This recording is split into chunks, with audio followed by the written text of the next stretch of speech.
गोंडी में एमआईएम के फर्जीवाड़े का कास्ट सर्टिफिकेट का खेल हुआ उजागर।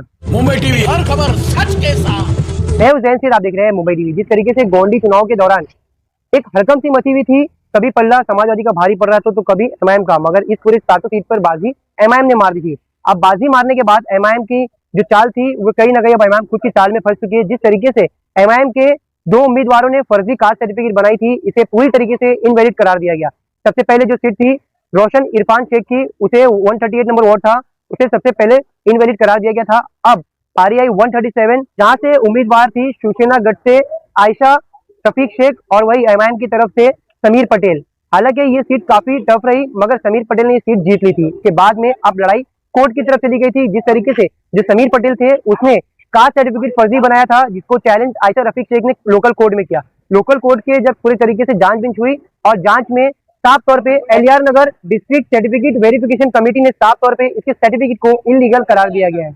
अब देखना यह रहेगा, इसकी सर्टिफिकेट इलीगल करार दी गई है और साथ साथ में बीएमसी को भी पत्र जारी कर दिया गया है कि इस सर्टिफिकेट से किसी भी तरीके का इसे कोई फायदा ना उठा पाए। जिस तरीके से लगातार एमआईएम के जो ऑपरेटर थे उनकी सर्टिफिकेट जो पूरी तरीके से फर्जीवाड़ा और इनवैलिड निकलते जा रही है। अब एमआईएम क्या इसी तरीके से चुनाव लड़ेगी? खुद के दम पे या खुद की कुछ ओरिजिनल चीज लगाकर चुनाव क्यों नहीं लड़ा जाता है? क्या किसी का हक मार के इस तरीके से चुनाव लड़ना कितना जायज है? क्योंकि लगातार अगर इसी तरीके से फर्जीवाड़ा करके ये लगातार चुनाव लड़ते रहेंगे तो कहीं ना कहीं बेहद जिसका हक रहेगा उसका हक कहीं ना कहीं कोई दूसरा मान लेता है। अब देखना ये रहेगा कि आगे इस पूरे मामले पे आगे क्या कुछ अपडेट आता है।